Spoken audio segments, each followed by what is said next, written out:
Nega ayrim odamlar hayotda sekin yurayotgandek tuyuladi?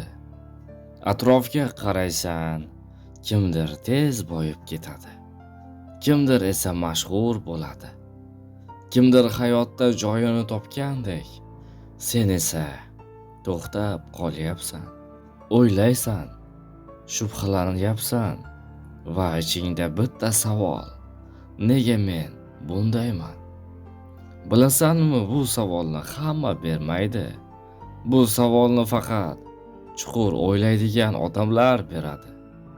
Aqlli odamlar hayotda sekin yuradi. Chunki ular ko'r-ko'rona yugurmaydi. Ko'pchilik tez yuradi, lekin qayerga ketayotganini bilmaydi. Aqlli odam esa yo'lni tekshiradi, qadamni his qiladi. Xatodan qo'rqadi emas, xato hayotni buzib qo'yishdan qo'rqadi. Shuning uchun u jim, shuning uchun u sekin. Sen ichingda kurashyapsan, tashqaridan esa hech kim ko'rmaydi. Odamlar seni sust deb o'ylaydi. Aslida esa sen o'zingni yo'qotmaslik uchun sekin yuryapsan.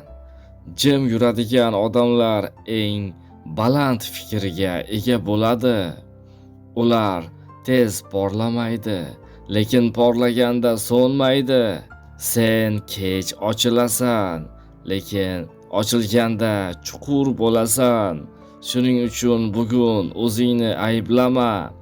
Agar sen ko'p o'ylayotgan bo'lsang, demak sen tiriksan.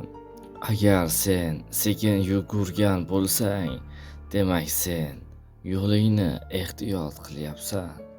Sen sekin emassan, sen ongli odamsan.